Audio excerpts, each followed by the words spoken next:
Hey guys, today is September 15, 2018. I have a little time today away from my chores and work to do an update video for summer 2018. And the first thing we're going to take a look here is my Phalaenopsis hieroglyphica. I've had this for a while and it looks like it's coming up into the blooming season. This year it looks like the blooms are very big. I don't remember it being this big. And I also don't remember it producing this many buds. Last count I got was 46, I think. We might be losing one of them, this one right here, this tiny one. I'm not sure if it's gonna make it, but I hope it does, because it's gonna be a pretty amazing show. So this year, it's been kept outside. Well, actually, that's pretty much how I've been keeping them.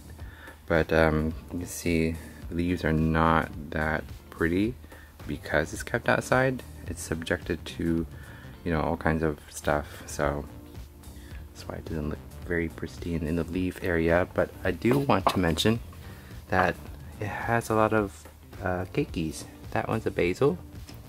I think there might be another one on this side too, but I'm not too sure. But I definitely have these two apical keikis that can probably come off soon since they have a good number of roots, long roots there. But I think I might just keep it there and as is. But yeah, that is the first thing. And we're back upstairs in my dining room where I've gathered all of the orchids that are currently in bloom. Well, not all of them, most of them that are just recently opened. I just want to film it up in all of them in here just to make things a little bit more efficient. But the first one I want to show you guys is my DTPS, or just Phal Purple Martin. It's been going on for a while. As you can see, the spike has become very long and it looks like there's no stopping anytime soon. It looks really pretty. It's a violet color and there's a fragrance, but I haven't been smelling it. Well, actually, let me do that right now. It's a very creamy, clean scent, I think. It's very pleasant. One of my favorite Phalaenopsis scent. It's kind of interesting to me that this particular plant never blooms more than what you see here. They usually drop off a few before they open up the next one up here. I don't know if this is unique to this particular plant or this particular hybrid, but that's what I've noticed. And right here is a relatively new acquisition. This is Phalaenopsis LD's Bear King. It's one of those novelty hybrid Phalaenopsis that has very strong substance in the petals. And I don't know if you really tell on the camera here, but there are little markings, very faint markings that's going around the petal there, but it's pretty nice. It doesn't open flat, which I kind of don't like, but it's a very nice bloom. And right next to that is another Hauserman acquisition. This is the Phalaenopsis Dragon Tree Eagle. It looks relatively like a Balena, and I'm pretty sure there is some of that in there. It's a pretty reliable bloomer for me.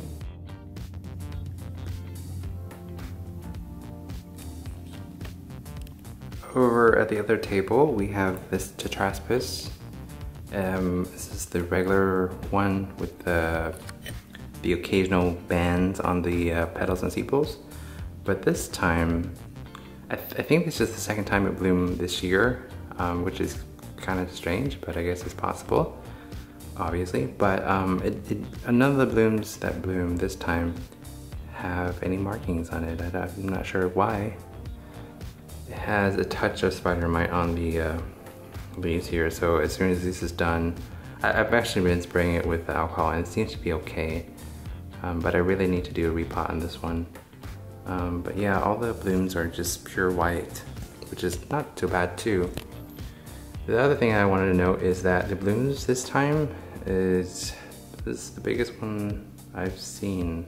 since I had it. I think I got one on this side too. I hope it's not too backlit in the camera there. But yeah, just four blooms this time, but they're nice as well. Behind here is my very first Phalaenopsis species in my collection. This is violacea. It's the regular violacea, but it blooms pretty consistently. And there's a basil cake developing here. This one also is due for repotting. But yeah, it's been going for a while since spring. You just keep adding more buds. Last one was on this spike. And it looks like there's one coming behind this one. So it's been a pretty long blooming period. And the last one up here is a very unexpected set of blooms. And it bloomed the best I've ever seen it, actually. This is the BC Maikai, I think, Louise. The blooms are actually pretty big too, bigger than what I remember, and there's two more that are still in bud. But yeah, this is the best that I've ever seen it in my care. I bought it with a much bigger clump, or actually I think this one was a division of, I forget where I got it from, but yeah, anyways. I was pretty sure I'm going to toss this one in the winter because it looks like it was going downhill, but I'm glad I kept it because it gave me this set of blooms that are pretty awesome. Yeah, so this is the BC Maikai Louise.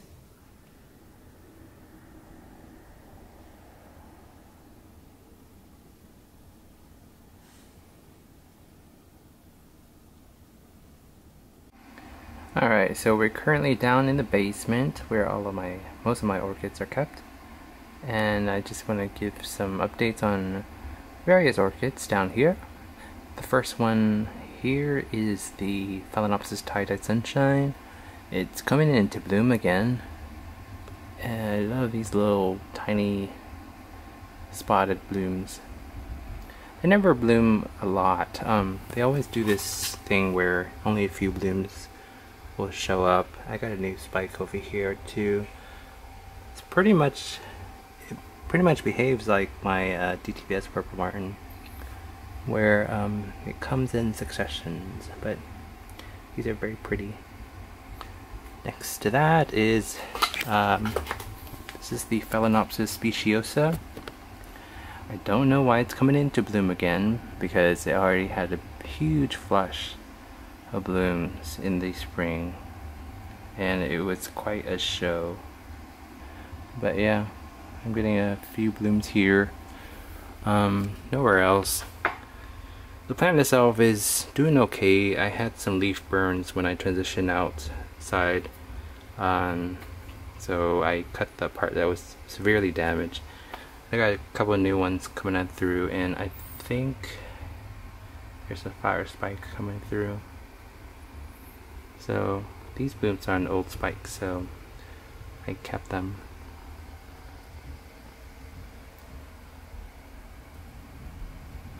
Oh, this is a new one. I just got this yesterday, I think, or Thursday.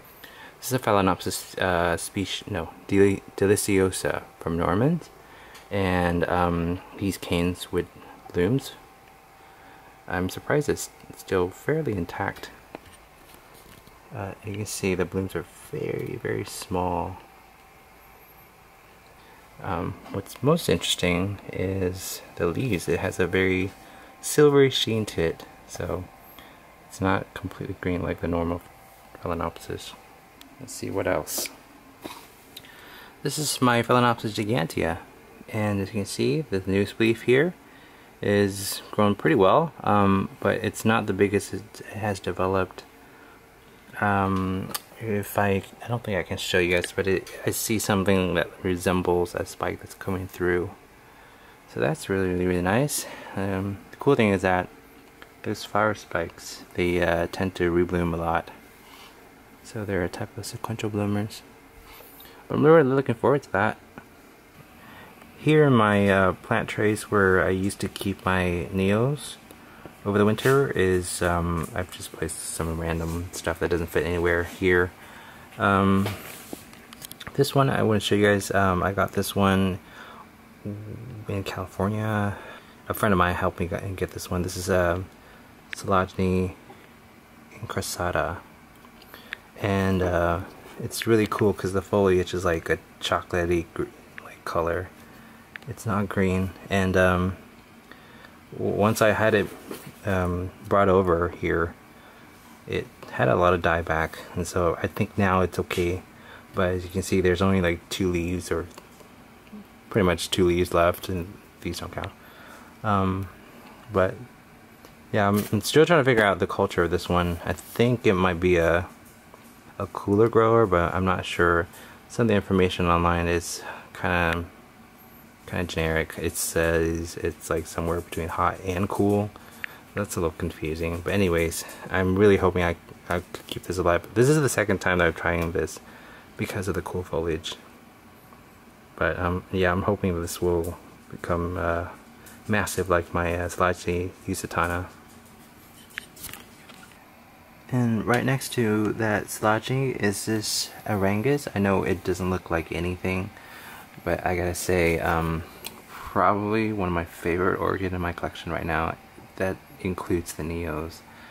But this guy bloomed sometime in early summer or late spring, and it was the most spectacular show ever. It developed like probably the most I've ever had, like 4 or maybe 5 blooms on 2 spikes, and yeah, it was the most amazing set of blooms. The Arangus genus tend to have those spurs or nectaries. This particular one develops extremely long nectaries, probably about 4 inches long or something. Like compared to the size of flowers, it's crazy. And the scent that it produces is just absolutely amazing. It's like a licorice type of scent, and because the blooms has such long nectaries, I couldn't really put it in at a traditional pot like this.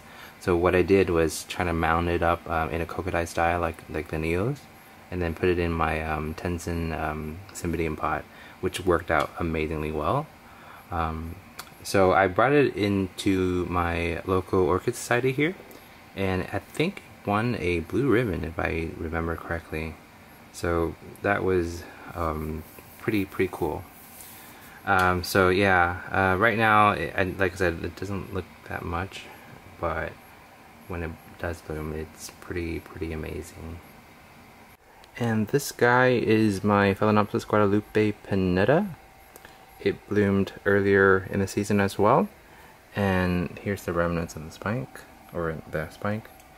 The blooms on it were just kind of like, it's not something to write home about, but one of the cool features about it is it lasts for a very long time, maybe over 2 months. So I had it in bloom for a while, and it's under my care, it seems to be growing really well. Look how many leaves it has, and it's so shiny and clean. I love that. This is the biggest leaf that it had when I bought it. So I've had this one for a while. As you can see, it's pretty big now. So I'm pretty proud of this one when I first saw it bloomed. This is my Phalaenopsis mariae. It was blooming on these 2 spikes earlier in the season, and they were pretty amazing blooms. I posted online on Facebook group in the IPA group, I think, and some of the commenters say that it might not be a mariae. Some sort of weird feature with the blooms, or that's suggested that it might be not what it's labeled, and that was kind of bumming me out a little bit. Anyways, I still like this particular Phalaenopsis, so I'm keeping it. But I'm really, I don't know what it is that makes it a Mariae and or what it's not. But from the blooms, actually I brought it into my Orchid Society too. We have a few AOS judges in our society, and all of them say they think it is a Mariae, especially because it came from a pretty reputable source, which is Louisiana Orchid Connection. I buy lots of Phals from them.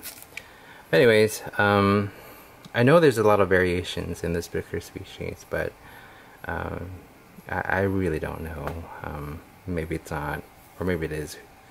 But whatever it is, we still like it, so we're gonna continue on caring for it. This is a bloom on a very long old spike on my Bulbophyllum echinolobium, my very first bulbophyllum.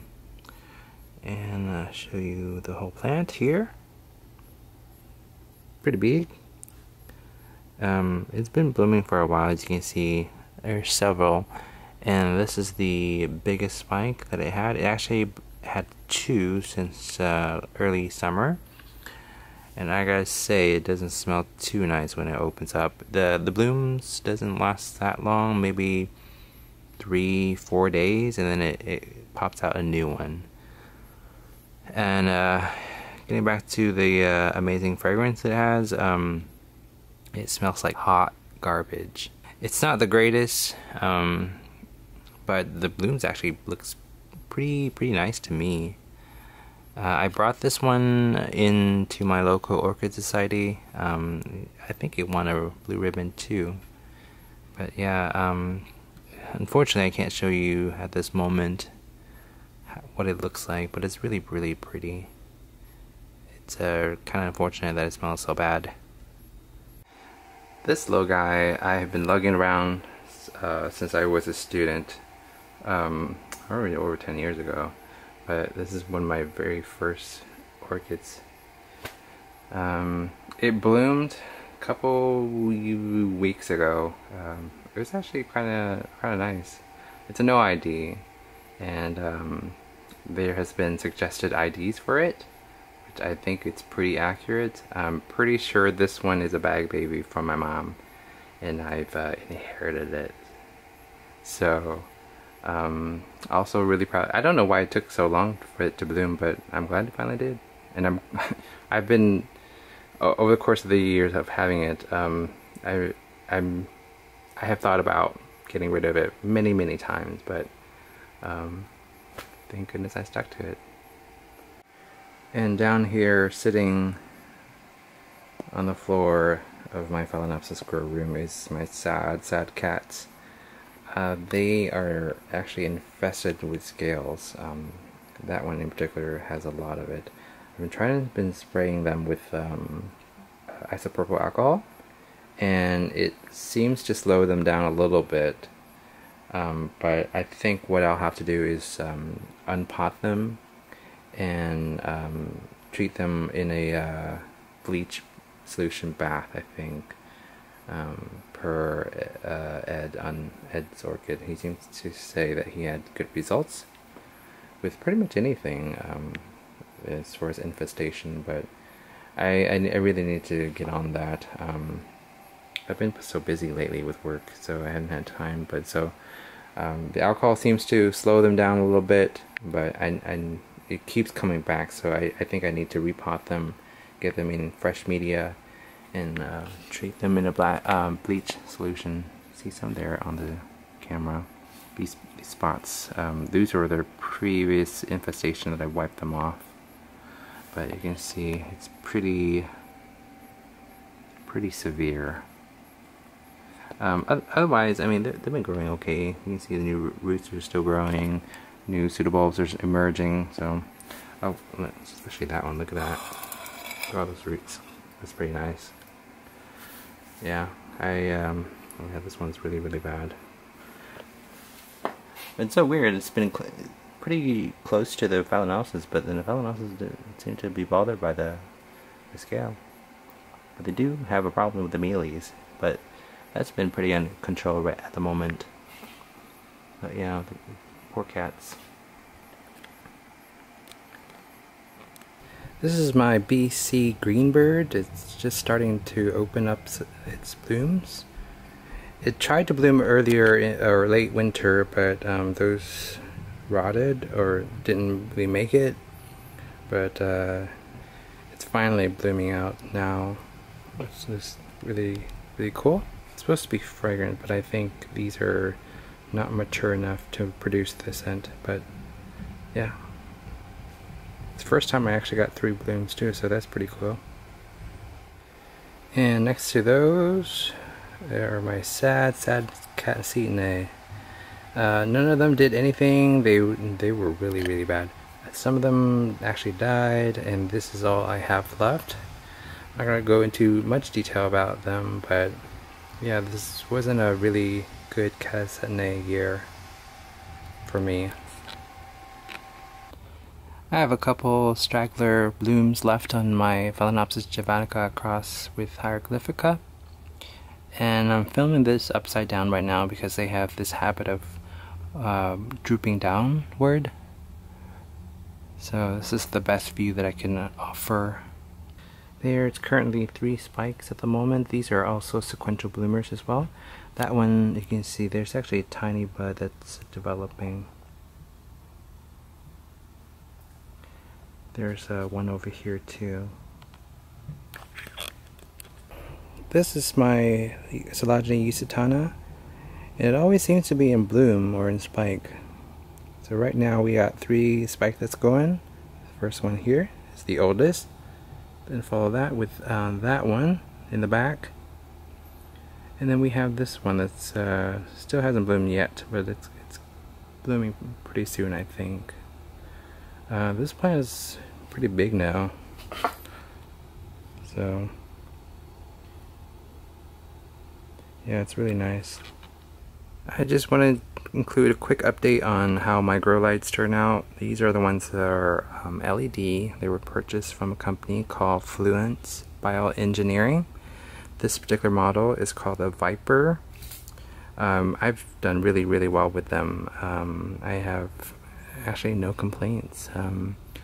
They produce a very a nice white bright light, and they're actually good enough for my cacti and succulents. I've been kept in here all summer. So I like them so much that I've decided to buy another unit, but this time it's the Viper Plus, I think.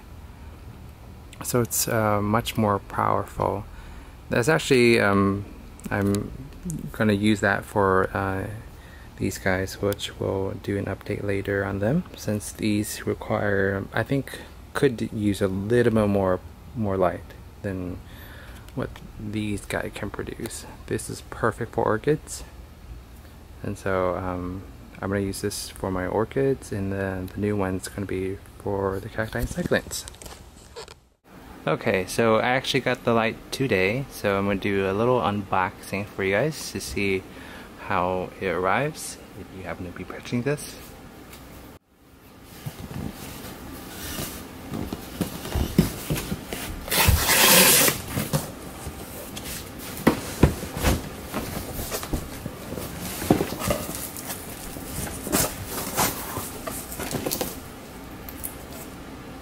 Here's the power cord.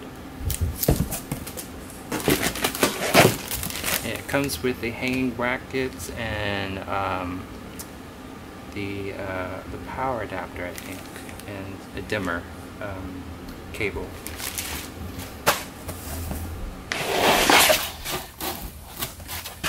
Alright, so the unit itself is here. It's not terribly big. It's relatively compact. That's the other thing I really like about these, is that they there's so much light that produced from these, but in a tiny little package. Alright, put that there.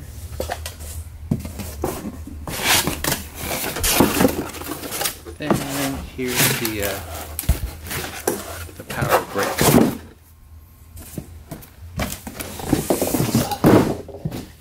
Alright, as you can see, the power brick is quite substantial.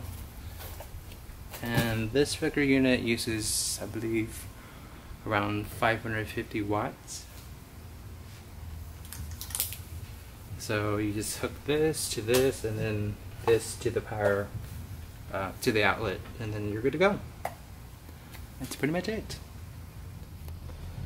Alright, well the new lights is installed. It doesn't look terribly different to me, although I can't really stare at it for too long to tell the difference because it's kind of blinding.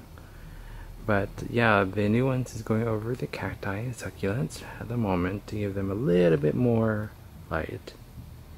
And then the older one, the less powerful one, which is the Viper model, it's going over my Neos that are kept indoor at the moment. Oh, and while we're at it, it's been a couple days now, so my Echinolabium, the bubble phylum Echinolabium, has opened up completely. So I just want to give you guys a glimpse of that as the last part of this update. Alright. Thank you for tuning in, as always. See you in the next video. Bye.